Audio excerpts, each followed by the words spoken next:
Have you ever had this? And this is a question, not necessarily for my guest, who I haven't even introduced yet, but this is a question for our listeners. Have you ever felt really passionate about helping animals? Are you the person that people call whenever they need someone to watch their dog, or the person that people call whenever they find this cat and they don't know what to do with this cat? And have you been curious about how you can kind of make this a career for yourself? I'm asking you this question because on today's episode, we are joined by Tim Lydon, the founder of Harmony Dog Rescue based in Pittsburgh. And his dedication to animal welfare was shaped by his experiences working at various animal sanctuaries across the world, including a chicken rescue in California, which I love, a buffalo campaign in Montana, and a dog rescue in Ireland. And inspired by these experiences, I know Tim was that guy that everyone called whenever they had an animal question. Tim established Harmony Dog Rescue, Harmony Dog Rescue, to provide safe homes for dogs whose owners or whose caretakers are fleeing violence and abuse.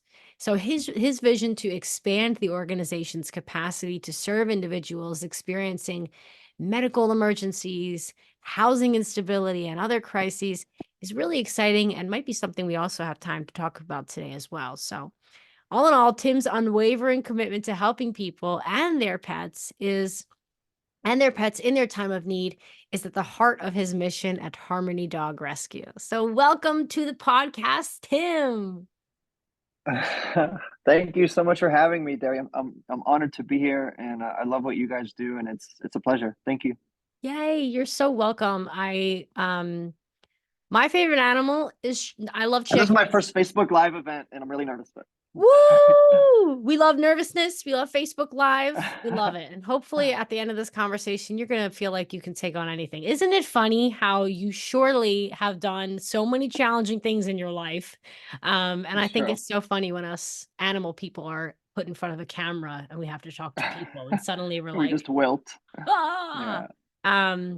I was saying No, I'm I'm so ready. excited. I'm so excited about your background. I love cats and dogs. But my what led me here to this role is actually being like a vegan animal rights activist. So when I saw chickens and buffalo, and it just seems like you have helped so many different kinds of animals, even animals that are often forgotten about by rescues and the system at large. So I'm curious to know, Tim, can you tell us a bit about your journey and maybe some of the various animal sanctuaries where you worked? What led you to Harmony Dog Rescue? Why did you decide to create this rescue after all that you've worked on? Sure. So I went to a very small liberal arts school in Northeast Ohio and rural Ohio, and it was a perfect place for me, and I really enjoyed my time there. But I was really ready to see the world after that 4 years in Ohio. So I had an office job for about a year in Pittsburgh, and then I traveled for almost the next 10 years. And primarily, I taught English and I worked on farms. And there's an organization called Worldwide Opportunities for Organic Farming, and the acronym is WWOOF, WWOOF. Any young people want to travel, I definitely recommend checking this out. It's the best way to travel. You end up living with families, you live on people's farms in exchange for room and board. So it's just a great deal.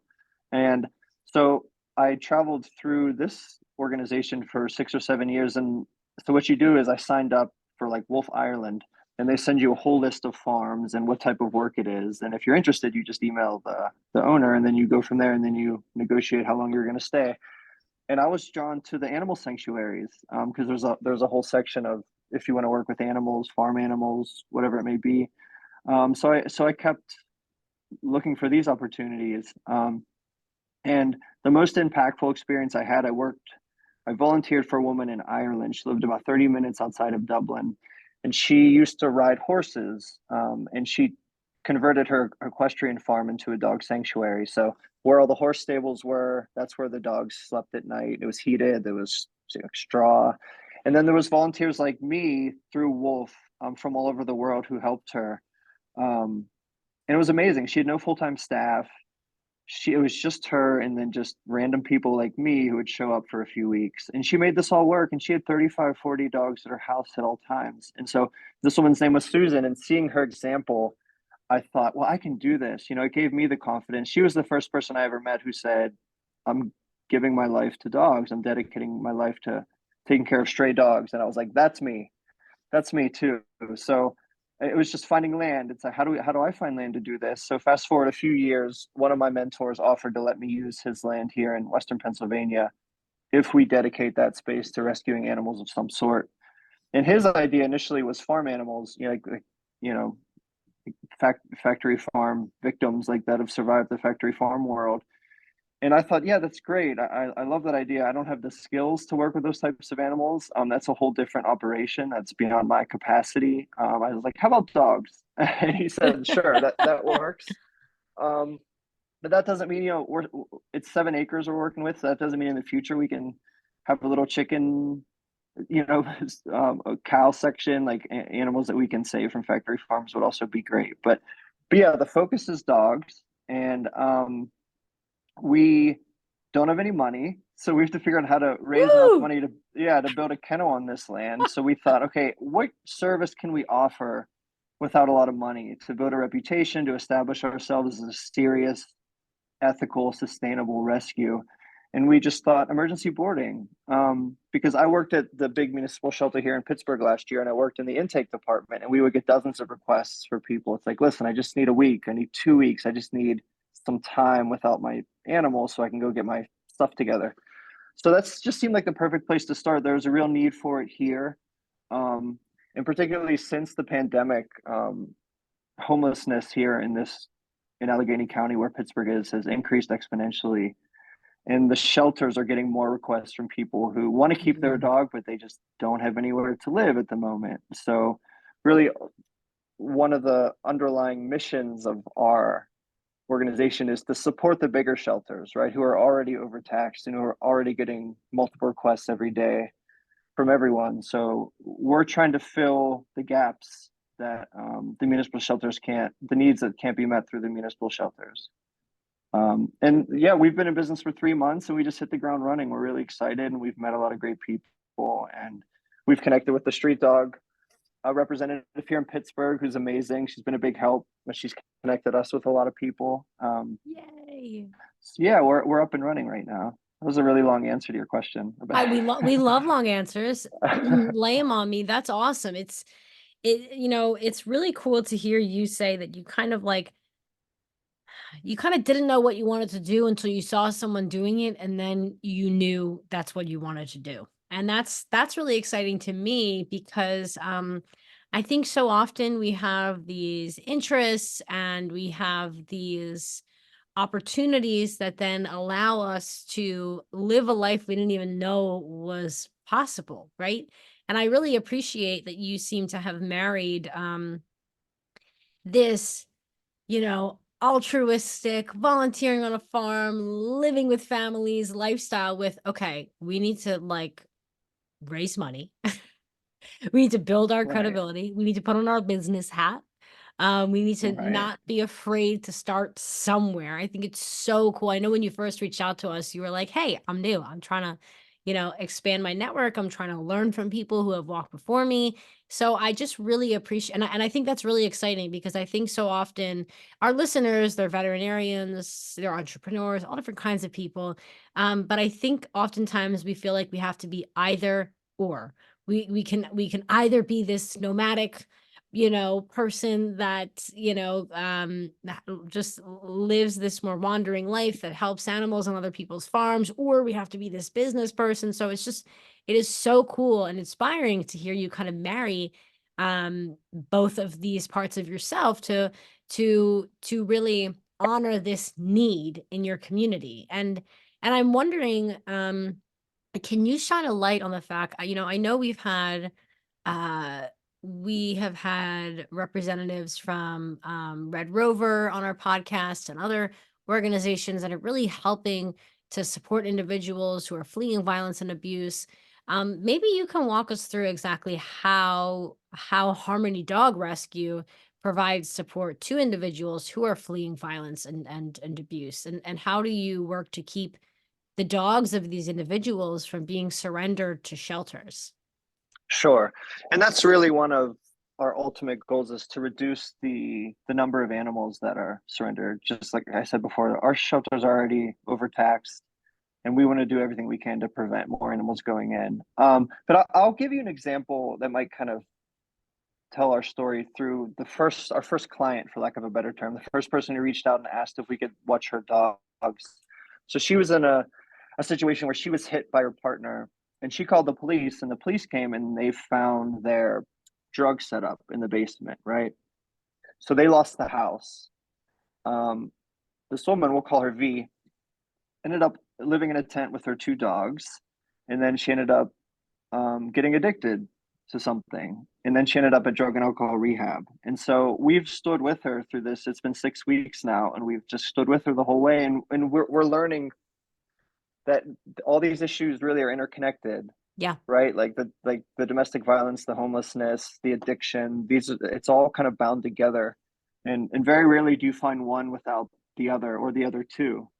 So our mission has changed to we're not just serving those fleeing violence and abuse. It is people experiencing homelessness, domestic violence, Nice. medical emergencies, because almost 100% of the requests we've gotten so far have come from people experiencing homelessness. And it's Um, amazing how interlinked homelessness is, and the unfortunate truth is that oftentimes homelessness is linked with addiction. It is linked with fleeing violence. It is linked with medical emergencies. So I really appreciate that your mission is expanding, that you're open to expanding your mission because of course none of these things happen in a silo. These are all like results of systemic issues. So in order to I think help treat these systemic issues, you have to really have a mission that focuses on, the bigger picture here. That's really awesome. yeah, and housing is a huge part of this too. I mean, Oh so yeah. there's only one homeless shelter in Allegheny County where Pittsburgh resides that allows pets. And then the county north of us, Butler County, there's none. And so we also have work to do in the back end. So like let's take V's story. Once she's out of rehab and once her dog's back, we have to work to help her find a place that because she's found places that won't accept dogs, but she refuses to surrender her dog. So there's also Mm, that work on the back end. Like after everything she's been through, we still need to work to find housing that accepts pets, like her type, her two pit bulls. Um, so yeah, it's like the more research we do, we realize this is all interconnected. Like the housing, the affordable housing is connected to the homelessness, to the addiction, to the domestic violence. So yeah, you're right. None of these issues stand alone, without being connected to the others. yeah, absolutely. And that's something that we are also, we're always continuing to learn on our end of the Street Dog Coalition. Of course, our mission is to help pets of people experiencing homelessness get the veterinary care that they deserve. But again, we're learning that every individual dog or cat has their story, and every individual person has their story. And sometimes these stories are tragic and they are interlinked with so many other systemic issues.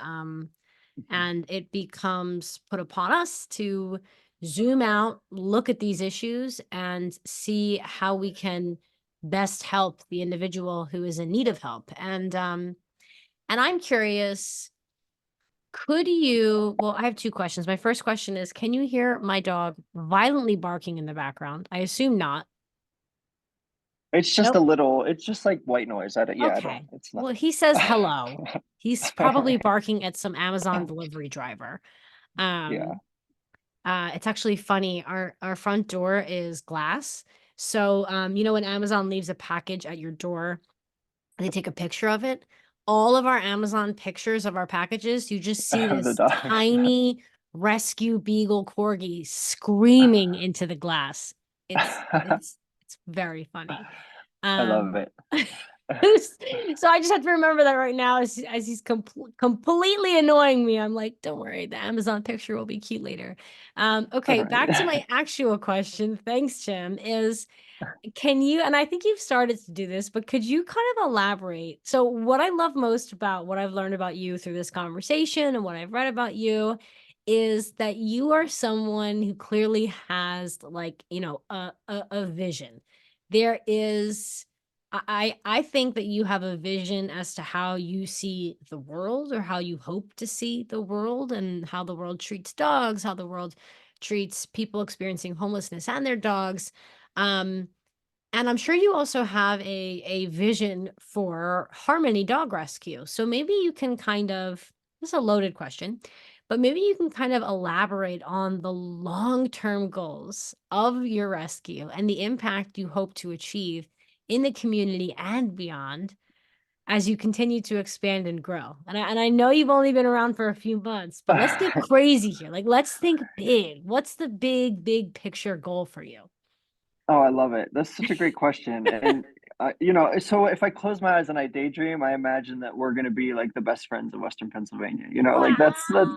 really big, and I don't know if we're going to get there, but yeah, for me it was like I feel like we won the lottery with this land. Like land was always the thing. Like how do we find land that we can afford? And we're working out a deal with the landowner. We're eventually once we're established with a donor base, we will pay rent, but our first 3 years are going to be rent free. So we want to take advantage of that. But yeah, we're Wow. we're we're playing the long game. Like we just want to expand capacity. And it's fun. Like, we're getting more and more fosters, and now it's almost like an addiction where like we just want to like stack up as many fosters as we can. We want to That's really awesome.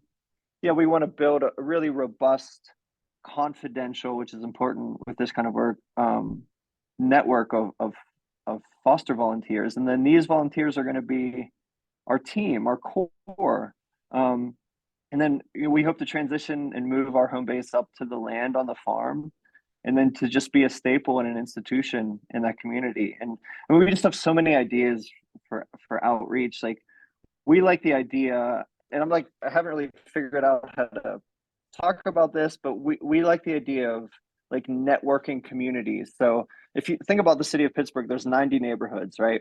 So imagine just going into one of those neighborhoods and then going door to door, doing whatever you can to figure out who has dogs and who doesn't, and then network all the dog owners with each other. So like kind of take ourselves out of it Oh, so that cool. they're all connected. Yeah, so it's like we're calling it like deinstitutionalized animal care. So instead of, Oh, oh, I have a problem, I better go to the big shelter, the municipal shelter where they get 5,000 calls a day.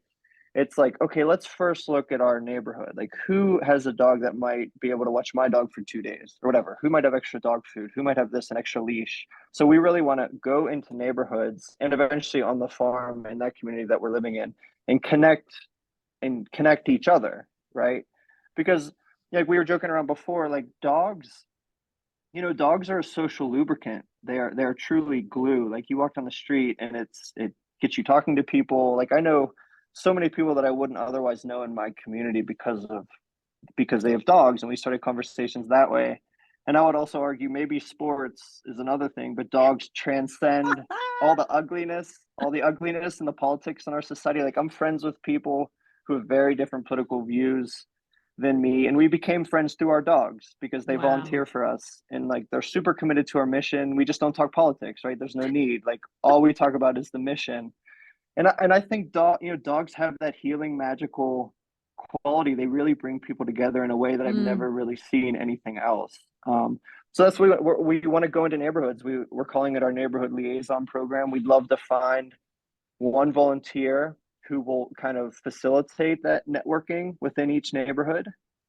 And then it'll also just like get neighbors talking to each other, right? Like maybe they just yeah. people never met, and like now you have a reason to talk to each other. So This that's is one thing, but mind blowing. This yeah, is we so really cool. I'm sorry. Go ahead. I keep cutting you off with excitement. no, that's what I'm most excited about. I love what you guys do. What I would say, it's direct action.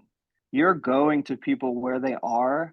Like you're meeting people where they are. You're doing a needs assessment, and then you're providing whatever you can. I love that. Like we want to go and meet people where they are, figure out what needs they might have, and then come back and deliver on whatever we can. So we really would like to emulate Street Dog in that way. We feel like you guys are scrappy, you're boots on the ground, you're going and meeting people where they need the help, and that's what we want to be too. So That's awesome. Well, that's like the highest compliment I've received in quite some time, and I really appreciate that. And I think we're definitely scrappy, and I see that you are as well. And I think that One of the benefits of being scrappy, as you've illustrated here, is I think sometimes when you come from a very institutionalized rescue background, or when you've just been in this industry for decades, it's hard to see solutions that are right in front of you.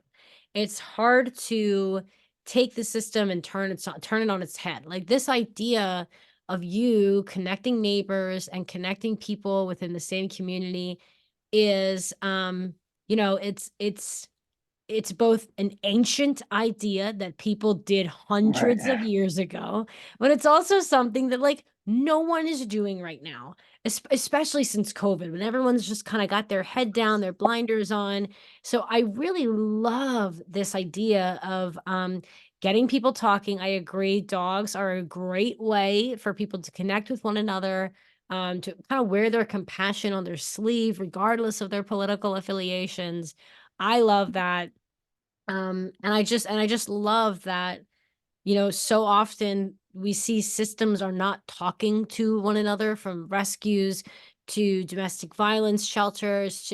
They're just not talking to one another. And I think that when we look at our own communities, oftentimes we don't even know it until we get the conversation going. We have people in our own communities who have experienced homelessness, have experienced domestic violence, have needed somebody to, watch their dog in the case of a medical emergency. And then on the flip side, there are also people in our community who would be more than willing to watch someone's dog if they were, Right. fleeing domestic violence, going to rehab, going to job interviews, stuff like that. So none of this happens unless people talk. So I'm really, really excited that that's your vision. I'm so glad I asked you that question. Um, Right. and I'm curious, this is gonna be my last question for you. So it is evident that Harmony Dog Rescue is obviously a vital resource for people who are in crisis situations. And I just know that with your energy and enthusiasm, people listening are going to want to help you. And and it might feel like there's so many ways that people can help you, because I know you're in, despite your all of your experience, you're in the early stages of this Mhm. nonprofit. And I'm curious to know, can you tell our listeners, um I've included a link to Harmony Dog Rescue's website in the show notes of this episode. And maybe you can tell our listeners what kind of support you need, and how they can get involved if they go to your website. Sure. And I just thought of something when the last thing you said, we like organizations talking to each other. I feel that's so important, and that's really something that we've been working on these last 2 years. We're calling it our listening tour. We're going around and talking to nonprofit Love leaders, that. veterinarians, other rescue founders, and it's just like, tell us what we don't know, right? Like, help us so we don't screw this up in the beginning, so that like 5 years from now we're like, why did we do it that way? But I totally agree with you. I think I read something recently that I think I'd like this to apply to us. It's we want to see ourselves as a link in a chain, right, of other organizations that are serving individuals and families in crisis. And so, if you support us, like, you're also indirectly supporting the domestic violence shelter that we're helping, and also the municipal Mm, shelter that we're helping. Um, and when that chain, if you think of it, the analogy, when that chain is taut, it's very strong, yeah. right? If these organizations are communicating and working together, there's so much that we can do. But so yeah, to answer your question, what we've been saying, like I was told the gravest sin in the nonprofit world is if someone reaches out to you and says, "How can I help?" and we don't have anything for them to do. And that's what happened. Like the first month, all these people reached out and like, "Oh, we actually don't have anything for you to do," and then, which is fine. They'll go help another organization, whatever. But Like you're that also energy won't be new. wasted. Sometimes there are organizations that have been Mm. around for 20 years and that's the response. But we won't. That's a different podcast episode. Right. But I guess what we're saying is like everyone's good at something, right? People are good at building things, baking, social media, whatever it might be. So like just reach out to us and tell us what you're interested in and what you're good at. We'll find something for you to do for sure. But more specifically, we want to continue to build our foster network. We need dog walkers, we need dog cuddlers, and we need people who are also willing to transport dogs. So I guess those are Mm. like in terms of the day-to-day operations, those are our biggest needs. And of course, money, but that doesn't even need to be said. Like every nonprofit needs money and donations, but you get tired of saying that. But yeah, if anyone in the Western Pennsylvania region is listening to this and they want to help, just reach out and then we'll find stuff to do. You know, we're really excited about the support we've gotten so far, and we think the sky's the limit really when as we build this team up. I love it. Tim, that is awesome. That's awesome. And I know that we have a bunch of listeners. We have a team in Pittsburgh. We've had members of our Pittsburgh team on the podcast in the past. So we have a big community of, supporters and listeners and like-minded people in Pittsburgh. So you're obviously onto something very, very special. I love this listening tour. Honestly, I feel like Yeah. I need to go on a listening tour. Right. My Yeah. first thought was like, there are some people that could really benefit from going on a listening tour. And then my next thought Right. was, oh God, I'm one of those people. Well, it's very That is humbling. You know, awesome. each conversation you have, you realize a little more Yeah. how much you don't know. You know, it's very humbling to talk to people who have been doing this for a long time because you know you think you'll come in and like we're gonna do this, we're gonna change, and then you talk to them like actually it's gonna take a lot longer, right? But yeah, we've had so much support from other rescue founders here in Pittsburgh that we're so grateful for. So we wouldn't be Yay. here without all the advice we've gotten and the support. I We're love really that. grateful. I love that. And I'm sure that people listening, that's even more of a reason why they may want to volunteer their time to help your organization, because it's very clear what your organizational values are and how you're in it for the long run, and how you really you're providing this incredible service, but you don't feel like you have all the answers. Like, it feels like a very genuinely collaborative effort between you, the people in your that are working most closely with you, and then of course all of your fosters, your dog walkers, and everyone in between. So yeah, Tim, I just want to thank you so much for all that you do for animals, for taking the time to chat with me today. I really, really appreciate it.